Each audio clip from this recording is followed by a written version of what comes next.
விஜய் படத்தை இயக்கிய சமீபத்திய 3 இயக்குநர்களுக்கு தான் அதிகமான முக்கியத்துவம் கொடுக்கப்பட்டது. நெல்சன், லோகேஷ் கனகராஜ், அட்லி.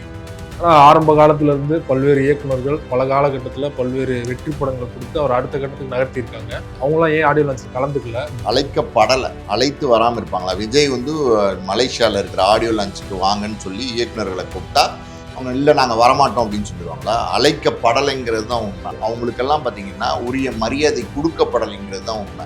இங்கே பார்த்தீங்கன்னா நீங்கள் இந்த ரேம்ப் வாக்கில் பார்த்தீங்கன்னா 33 வருஷத்தை பற்றி பேசுகிறீங்களே, 33 வருஷமா 33 வருஷமா என் கூட இருந்த ரசிகர்கள்னு சொல்கிறீங்களே, உண்மைதான். அந்த 33 வருஷமா அந்த ரசிகர்கள் உங்கள் கூட இருந்தாங்கன்னா யார் அந்த அந்த அந்த ரசிகர்களே உங்களுக்கு கொண்டு வந்தது?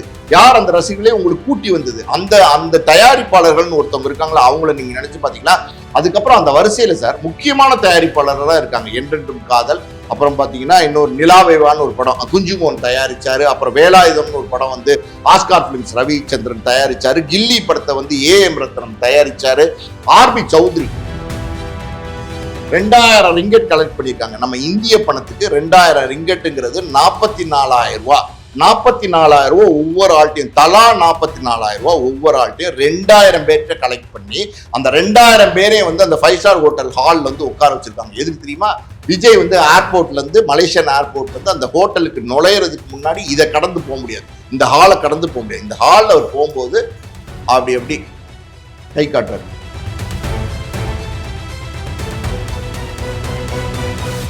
மீடியா சர்க்கிள் நேயர்களுக்கு வணக்கம். இன்றைக்கு நம்ம நேர்காணலுக்காக ஆஸ்கார் மூவிஸ் தயாரிப்பாளர் பாலாஜி பிரபு அவர்கள் நம்மோடு இணைந்திருக்கிறார். அவரோடு பேசலாம். சார் வணக்கம். வணக்கம். மலேசியாவில் ஜனநாயகன் ஆடியோ லான்ச் பிரம்மாண்டமாக நடந்து முடிஞ்சிருச்சு. விஜய் அவர்களுமே சென்னை வந்துட்டார். குறிப்பாக அந்த ஆடியோ லான்ச்சில் பார்த்தீங்கன்னா ஒரு 3 இயக்குநர்களுக்கு தான், அது விஜய் படத்தை இயக்கிய சமீபத்திய 3 இயக்குநர்களுக்கு தான் அதிகமான முக்கியத்துவம் கொடுக்கப்பட்டது. நெல்சன், லோகேஷ் கனகராஜ், அட்லி. ஆனால் ஆரம்ப காலத்துல இருந்து பல்வேறு இயக்குநர்கள் பல காலகட்டத்தில் பல்வேறு வெற்றி படங்களை கொடுத்து அவர் அடுத்த கட்டத்துக்கு நகர்த்தியிருக்காங்க. அவங்களாம் ஏன் ஆடியோ லான்ச்சில் கலந்துக்கல? அழைக்கப்படலையா இல்லை அழைத்தும் வரலையா சார்? அழைக்கப்படலை, அழைத்து வராமல் இருப்பாங்களா? விஜய் மலேசியாவில் இருக்கிற ஆடியோ லான்ச்சுக்கு வாங்கன்னு சொல்லி இயக்குநர்களை கூப்பிட்டா அவங்க இல்லை நாங்கள் வரமாட்டோம் அப்படின்னு சொல்லிடுவாங்களா? அழைக்கப்படலைங்கிறது தான் உண்மை. அவங்களுக்கெல்லாம் பார்த்தீங்கன்னா உரிய மரியாதை கொடுக்கப்படலைங்கிறது தான் உண்மை. அங்கே பார்த்தீங்கன்னா நீங்கள் அந்த ரேம்ப் வாக்கில் பார்த்தீங்கன்னா லோகேஷ் கனகராஜ் அப்படியே ஓடி அவருடைய அண்ணன் அவரை கட்டி பிடிக்கிறாரு. நேற்று 2 படம் எடுத்தவர். அதுக்கப்புறம் பார்த்தீங்கன்னா அட்லி அவர் 3 படம் எடுத்தார். சும்மாவே கேட்க வேணாம், எங்கள் அண்ணா விஜயண்ணா அப்படின்னு அவர் கட்டி பிடிச்சி நெஞ்சில் முத்தம் கொடுக்குறாரு. இன்னொரு பக்கம் பார்த்தீங்கன்னா நெல்சனை கூப்பிட்டுருக்காங்க. இந்த 3 பேர் தான் விஜய் வச்சு படம் எடுத்துருக்காங்களா? இந்த 69 படத்தை இந்த 3 பேர் தான் இயக்கியிருக்கிறாங்களா? மாற்றி லோகேஷ், நெல்சனு, அட்லி மட்டும்தான் இயக்கியிருக்கிறாங்களா? என்ன இது எப்படி இது சரியா இருக்கும்? அதாவது நீங்க இந்த 3 இயக்குநர்களை கூப்பிட்டதை நான் தப்பா சொல்லலை. 3 இயக்குநர்களை முழுக்க கூப்பிடுறதுக்கு உங்களுக்கு உரிமை இருக்கு. அந்த 3 இயக்குநர்களும் உங்களுக்கு வெற்றி படங்கள் கொடுத்தவங்க. வெற்றி படமா தோல்வி படமாங்கிறதை விட அந்த 3 இயக்குநர்களும் உங்களுடைய படங்களை இயக்கியவர்கள். அந்த இயக்குநர்களுக்கு கொடுக்க வேண்டிய மரியாதை நீங்க கொடுத்தது 100% சரி. ஆனா அந்த 3 இயக்குநர்களை மட்டும் கூப்பிட்டு மேடையில நீங்க மரியாதை பண்ணி, அதாவது மரியாதைனா அவரோட ஒரு இன்ட்ராக்ஷன், அந்த மேடையில அவங்க 2 பேரும் எல்லாரையும் கட்டி பிடிச்சி ஹானர் பண்றதே மரியாதை தான் இன்னைக்கு விஜய் இருக்கிற ஸ்டேட்டஸ்க்கு. அப்படி பண்றதெல்லாம் நம்ம வேணான்னு சொல்லலாம். ஆனா அதே நேரத்துல உங்களுக்கு ஆரம்பத்துல முதல்ல ஒரு பூவே உனக்காக கொடுத்தாரு விக்ரமன் ஒரு இயக்குனர். அந்த இயக்குனர் பூவே உனக்காக கொடுத்ததுக்கு அப்புறம் தானே நீங்க எப்படி சொல்லுது, இந்த ஜாலியான படங்கள், அதாவது ரசிகன் மாதிரி, விஷ்ணு மாதிரி, கோயம்புத்தூர் மாப்பிள்ளை மாதிரி படங்கள் நடிச்சிட்டு இருந்த உங்களுடைய கலரை மாத்தி விஜயாலும் நடிக்க முடியும். விஜயும் ஒரு நல்ல நடிகர், விஜயும் மென்மையான கதாபாத்திரங்களை ஏற்று நடிக்க முடியும்னு உங்களுக்கு மிகப்பெரிய அடையாளத்தை, பேரையும் கொடுத்தது எந்த படம்? பூவே உனக்காக தானே. அந்த பூவே உனக்காக இயக்குனது யாரு? விக்ரமன் தானே. அந்த விக்ரமனை ஏன் நீங்க கூப்பிடல?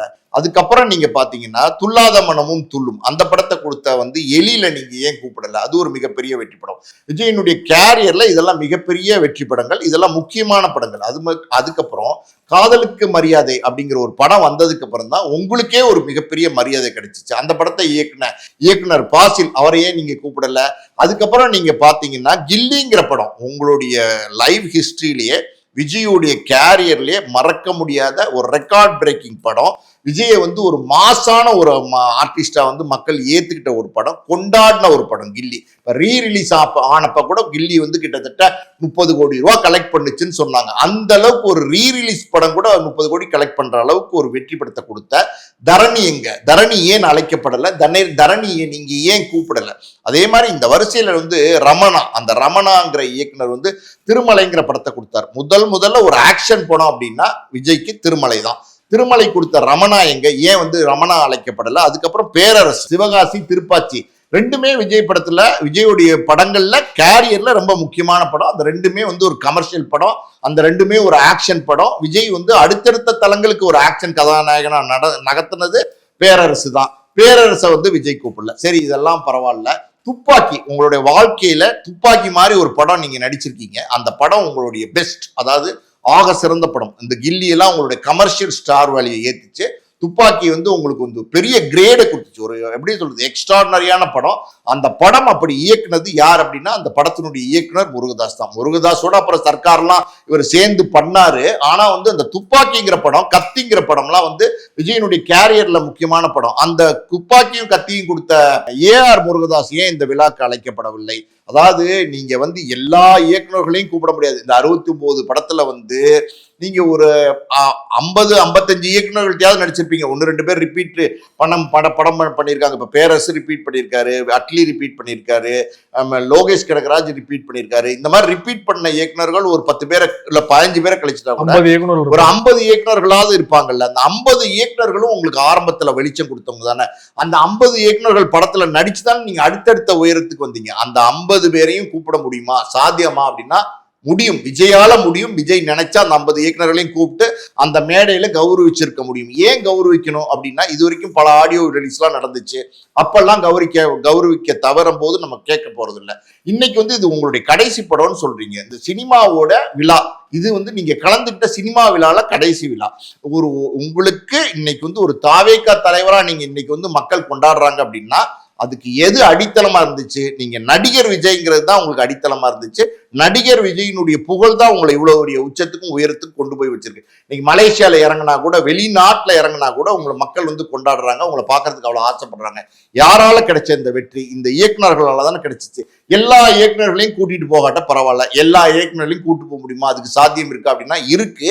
ஆனாலும் நீங்க விரும்பலைன்னா பரவாயில்ல, பல தோல்வி படங்கள் இருக்கு, அவங்களெல்லாம் நம்ம கூப்பிட வேணாம்னு நினைச்சா கூட இந்த நான் சொன்ன இந்த வரிசையில உள்ள வெற்றி பட இயக்குநர்கள் இவங்கெல்லாம் எப்படின்னா விஜயினுடைய கேரியர்ல ரொம்ப ரொம்ப முக்கியமான இயக்குநர்கள்.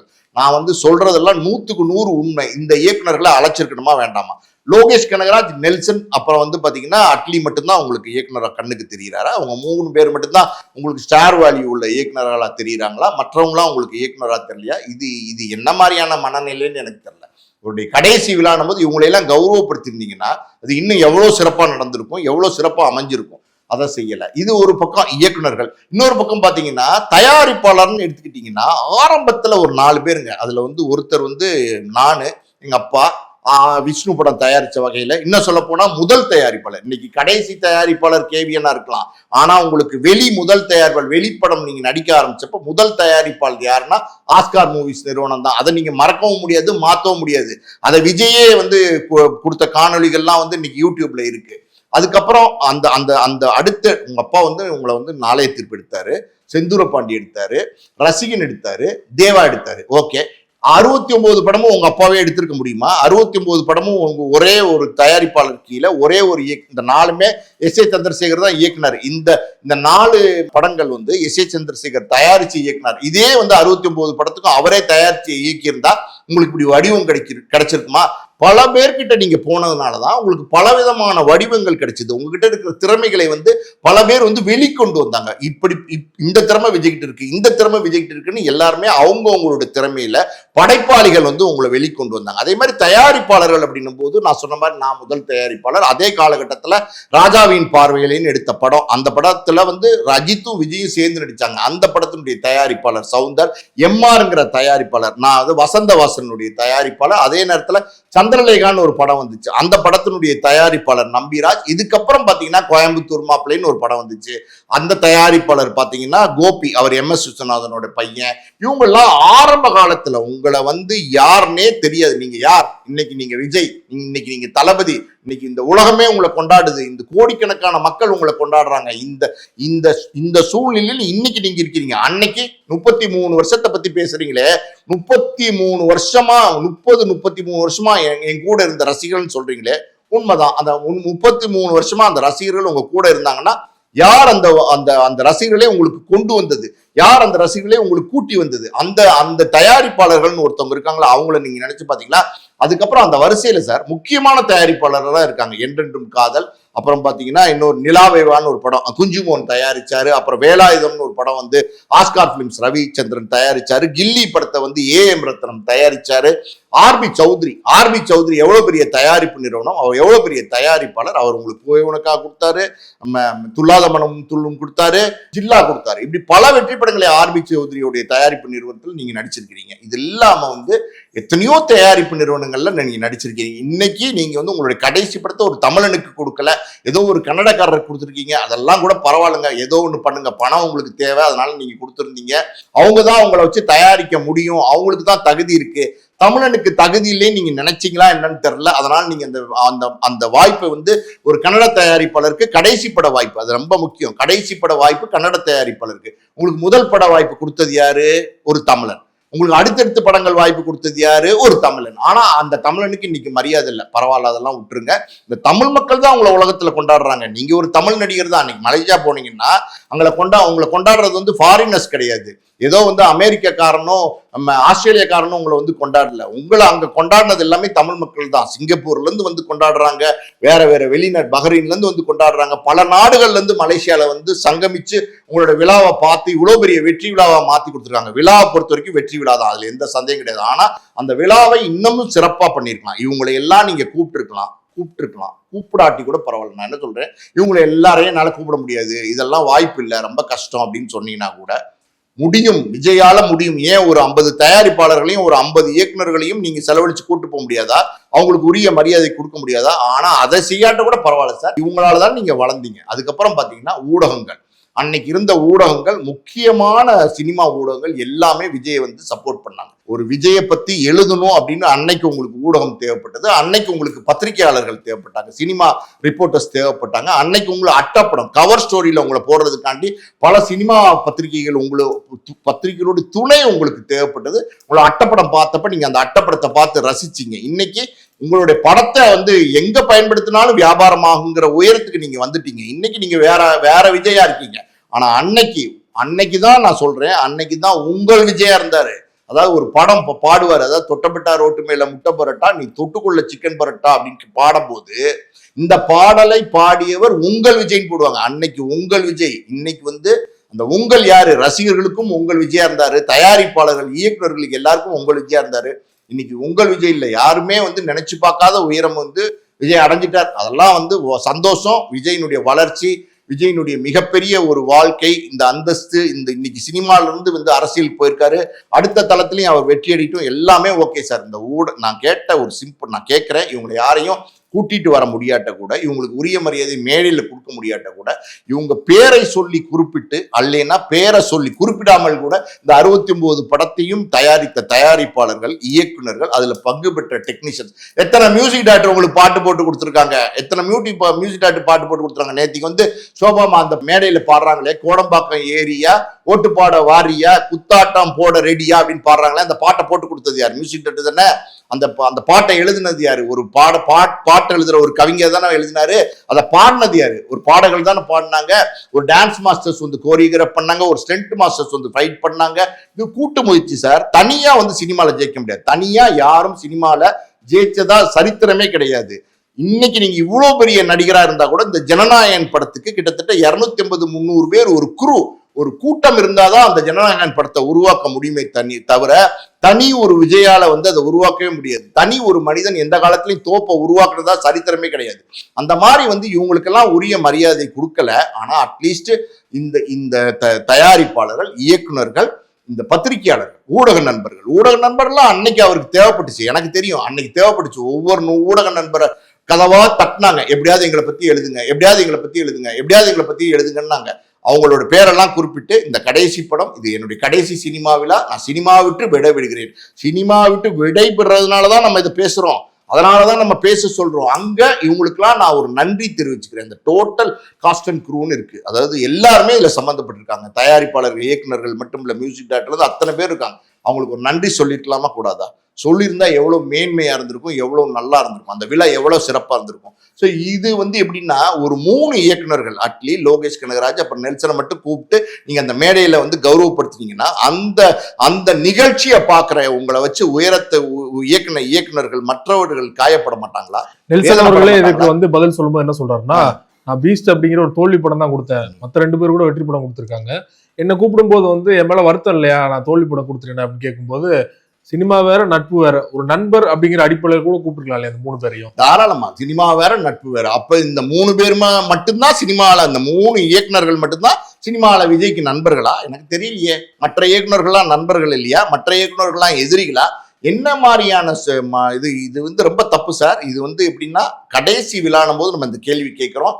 இது நியாயமா விஜய் சொல்லியிருக்கணும், அதை சொல்ல தவறிட்டார். இதை கூட நீங்க ஒரு பக்கம் விட்டுருங்க. இதோட ஒரு கூத்து நடந்துச்சு அங்க, நீங்க மலேசியால கேள்விப்பட்டீங்களான்னு தெரியல. இந்த ஆடியோ விழாக்கு வர்றதுக்கு ஏர்போர்ட்ல இருந்து இறங்கி ஒரு பெரிய 5 ஸ்டார் ஹோட்டல் மலேசியாலே பாத்தீங்கன்னா, அந்த ஹோட்டல் பேர் பாத்தீங்கன்னா சங்ரி லீ என்னமோ சொல்றாங்க. அது ஓகே, அது எந்த ஹோட்டலா இருந்தா என்ன, அது ஒரு 5 ஸ்டார் ஹோட்டல். அந்த 5 ஸ்டார் ஹோட்டல் தான் விஜய்க்கு ரூம் போட்டு கொடுத்துருக்காங்க. அந்த 5 ஸ்டார் ஹோட்டல் உள்ள நுழைஞ்சோன்னு ஒரு பெரிய லாபி, அதாவது பெரிய ஹால் ஒன்று இருக்கு. 5 ஸ்டார் ஹோட்டல், அது மலேசியால 5 ஸ்டார் ஹோட்டல், மிகப்பெரிய ஒரு ஹால் ஒன்று இருக்கு. என்ட்ரன்ஸ்ல ஒரு ஹால் இருக்கு. அந்த ஹால்ல 2000 பேரை உட்கார வச்சிருக்காங்க, சேர் போட்டு. தெரியுமா உங்களுக்கு எதுக்கு சேர் போட்டு உட்கார வச்சிருக்காங்க? ஏன் சேர் போட்டு உட்கார்ந்துருக்காங்க? அந்த 2000 பேட்டியும் 2000 ரிங்கெட்னா மலேசியால 2 ரிங்கெட், 2000 ரிங்கெட் கலெக்ட் பண்ணியிருக்காங்க. நம்ம இந்திய பணத்துக்கு 2000 ரிங்கெட்டுங்கிறது 44,000 ரூபாய். 44,000 ரூபாய் ஒவ்வொரு ஆள்கிட்டையும், தலா 44,000 ரூபாய் ஒவ்வொரு ஆள்கிட்டையும் 2000 பேர்கிட்ட கலெக்ட் பண்ணி அந்த 2000 பேரையும் அந்த 5 ஸ்டார் ஹோட்டல் ஹால்ல உட்கார வச்சிருக்காங்க. எதுக்கு தெரியுமா? விஜய் ஏர்போர்ட்ல இருந்து, மலேசியன் ஏர்போர்ட்ல இருந்து அந்த ஹோட்டலுக்கு நுழையிறதுக்கு முன்னாடி இதை கடந்து போக முடியாது, இந்த ஹாலை கடந்து போக முடியாது. இந்த ஹால்ல அவர் போகும்போது அப்படி கை காட்டுவார். உண்மை சார், பொய் கிடையாது. பொய்யெல்லாம் நான் சொல்லுவேன், உண்மையா பொய்யா நீங்க வெரிஃபை பண்ணிக்கங்க. அப்படி கை காட்டுவார் எல்லாருக்கும். இப்படி திரும்பி இப்படி திரும்பி கை காட்டுவாரு. இவர் கை காட்டுறதுக்கு அதுல 90,000 பேர் நேர விஜய் பார்த்தாங்களே அப்படின்னா, 90,000 பேர் பாத்தீங்கன்னா விஜய் பார்த்தாங்கன்னா, அது ஒரு மாஸ் கிரௌடுக்கு நடுவுல விஜய் உட்கார்ந்து இருந்தாரு. இந்த 2000 பேருக்கு நடுவுல விஜய் வர்றதுங்கிறது ஒரு குட்டி வட்டத்துக்குள்ள வராரு. நெருக்கமா பார்க்கலாம், நெருக்கமா அவர்கிட்ட சிரிக்கலாம். சிரிச்சா அவர் சிரிக்க போறது இல்ல, நம்ம சிரிக்கலாம். நமக்கு 44,000 அப்படிங்கிறது கை காட்டுறதுக்கா, கூட போட்டோ எடுக்கிறதுமா? 2000 பேரோட போட்டோ எடுப்பாரா சார்? 2 பேரோட போட்டோ எடுக்க 44,000 கொடுத்துருக்காங்க. 44,000 கொடுத்தது எப்படின்னா, இப்படி கை காட்டுறது தான். 2000 பேருக்கு இப்படி கை காட்டுவார், சிரிச்சுக்கிட்டே கை காட்டுவாரு. சிரிச்சுக்கிட்டே கை காட்டுறதுக்கு 2000 பேர்ட்ட 44,000 வாங்கியிருக்கிறாங்க. நான் நான் உலகத்திலே நான் இது 8 கோடி ரூபாய் வந்துருச்சு. அது கணக்கெல்லாம் விட்டுருங்க. இது எப்படின்னா, இது உலகத்திலே நான் அப்படி கேள்விப்பட்டதில்லை. ஒரு மனுஷன் இன்னொரு மனுஷனை பார்க்கறதுக்கு 44,000 கொடுக்கணும் அப்படின்னா, இதை விட மோசமான நிலைமை மனித இனத்துக்கு வரக்கூடாது. இது உண்மை. நீங்க ஒரு பிரபல நடிகரா இருக்கலாம், என்ன வேணா இருக்கலாம், ஆனா நீங்க மனிதன், நீங்க சக மனிதன், அதுதான் உண்மை. நீங்க நம்மளோட வாழ்ற ஒரு மனிதர் தான். நீங்க யாரோ வேற்று கிரகத்துல இருந்து வந்த ஒருத்தர் கிடையாது. உங்களை பாக்குறதுக்கு எதுக்கு 2000? உங்களை பாக்குறதுக்கு நான் 44,000 கொடுக்கணுமா? இல்ல என்ன பாக்குறதுக்கு நீங்க 44,000 கொடுக்கணுமா? சார், இது எவ்வளவு அசிங்கமான விஷயம் தெரியுமா? இது விஜய்க்கு தெரியாம நடந்திருக்கும்னு நினைக்கிறீங்களா? இது எல்லாமே விஜய்க்கு தெரியும். இது எல்லாமே விஜய்க்கு தெரிஞ்சு விஜயோட அனுமதி பெற்றுதான் ஒவ்வொரு அசைவுமே நடந்திருக்கு. அப்படி இருக்கும்போது இது மிகப்பெரிய தவறு சார். நான் மறுபடியும் சொல்றேன், இந்த மாதிரி டிக்கெட் போட்டு விஜயை பார்க்கறதுக்கு 44,000 ரூபாய் வாங்கியிருக்காங்க. மலேசியன் ரிங்கெட்ல 2000 ஒரு ஆள் கொடுத்துருக்காங்க. அப்படிங்கிறது மிகப்பெரிய தப்பு. இது மனித குலத்துக்கே இழுக்கு. ஒரு மனிதன் காசு கொடுத்து தானே சார் வாங்கி போய் பாக்குறாங்க. அவங்க அடிச்சு புடுங்குறாங்கலாம் கிடையாது சார். நீங்க நான் நியாயமா பேசுங்க சார். அதாவது ஒரு கேள்வி அப்படின்னா அது நியாயமான கேள்விகளா இருக்கணும். நீங்க ஒரு நடிகன் விஜய் இந்த தப்பு பண்ணியிருந்தா கூட அது வந்து கண்டிக்கப்பட வேண்டிய தப்பு. ஒரு நடிகனா விஜய் இந்த தப்பு பண்ணியிருந்தா கூட இந்த மாதிரி வந்து அவரை பார்க்கறதுக்கு மலேசியா போன இடத்துல 2000 பேர்கிட்ட 44,000 வாங்கிட்டு அவர் ஒரு காட்சி பொருளா நின்னார் அப்படின்னா அது கூட நம்ம தப்புன்னு தான் சொல்லுவோம். ஆனா இங்க நீங்க வந்து நடிகன் விஜய் அப்படிங்கறது வந்து அவர் வந்து திறந்து போட்டுட்டு இனிமே வந்து அரசியல் கட்சி தலைவர் விஜய் அப்படின்னும் போது, ஒரு அரசியல் கட்சி அப்படின்னா எதுக்கு நீங்க அரசியலுக்கு வரீங்க? நீங்க மக்கள் சேவை செய்யறதுக்கு தானே அரசியல் வரீங்க.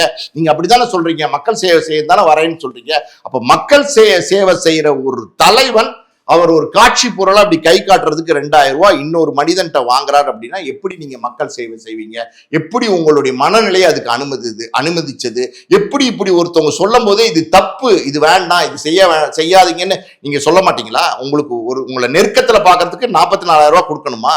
சோ அப்ப நீங்க வந்து இந்த உலகத்துல நீங்க பெரிய ஆளுன்னு சொல்ல வரீங்களா? இது வந்து தப்பு சார், இது வந்து தப்பு. இது என்னன்னா 2000 ரூபா கொடுத்து 2000 ரிங்கெட் 44,000 ரூபாய் கொடுத்து வந்து பார்த்திருக்காங்க விஜய் அப்படின்னு பெருமையா நம்ம பேசணும்னா நமக்கு தான் அசிங்கம்.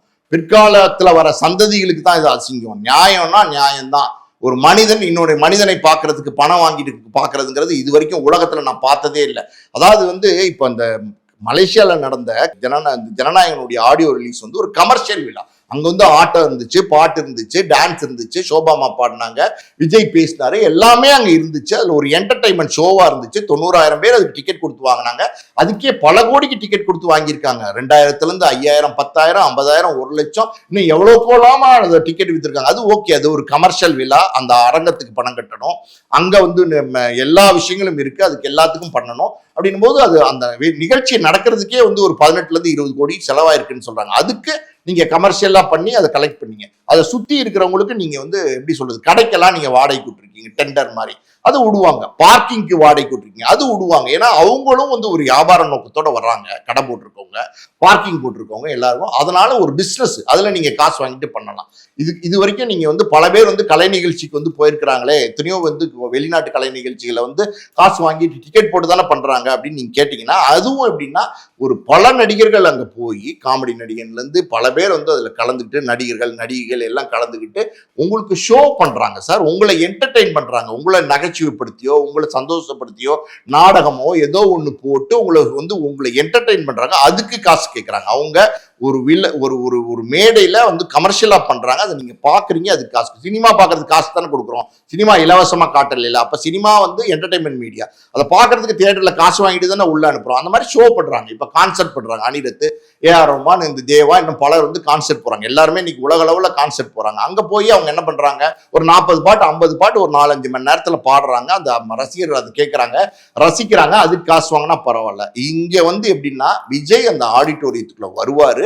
அவர் விஜயை பார்க்கறதுக்கு ஒவ்வொரு ஆளும் 44,000 கொடுத்துருக்குங்கிறது ரொம்ப வருத்தம் தரக்கூடிய விஷயமா இருக்கு சார். இது வந்து ஒரு தலைவனா, ஒரு அரசியல் தலைவனா தூய்மை பணி செய்ய வரதுதான். இது அரசியல் என்பது வந்து பாத்தீங்கன்னா உங்களுக்கு வந்து தூய்மையா பணி செய்யறது தான். அது பணி செய்யறாங்களா இல்லையாங்கிற விமர்சனங்கள் அடுத்து வரும், அதை விட்டுருவோம். இது நேர்மையா பேசணும்னா அரசியல் அப்படின்னா ஒரு மக்கள் பணி செய்யறதுக்கு வரதுதான். ஒரு மக்கள் பணி செய்ய வர ஒரு தலைவன் இதை செஞ்சிருக்க கூடாதுங்கிறது தான் என்னுடைய எப்படி சொல்றது, என்னுடைய வருத்தம். அது நம்ம அதுக்கு மேல அதை பத்தி பேசக்கூடாது. இந்த மாதிரி எல்லாம் வந்து செஞ்சிருக்க கூடாது. நான் என்ன கேட்கிறேன், இந்த காசு இந்த 2000 பேர்ட்டு 44,000 வாங்கி தான் நீங்க பொழைக்க போறீங்களா? காசு இல்லையா உங்களுக்கு? கட்சி பணிக்கு காசு இல்லையா? எதுக்கு காசு இல்லை? கட்சி பணிக்கு காசு இல்லைன்னா எல்லாரும் வாங்குற மாதிரி உண்டியல் குலுக்கி வாங்குங்க. மக்கள் காசு போடட்டும், மக்கள் விருப்பப்பட்டு கொடுக்கட்டும். உங்களை பார்க்கறதுக்கு காசு அப்படின்னா அது ரொம்ப ஆபத்து சார். இது ரொம்ப நல்லதும் கிடையாது. ஜனநாயக ஆடியோ லான்ச்ல விஜய் பேசிய தொடர்பாக நிறைய விஷயங்கள் எல்லாரும் பேசிட்டாங்க. நம்மளோட கூட பேசியிருந்தோம். நான் யாருமே பேசாத விஷயங்கள் பத்தி இன்னைக்கு நம்ம பேசணும்னு நினைக்கிறேன். மிக்க நன்றி சார். நன்றி.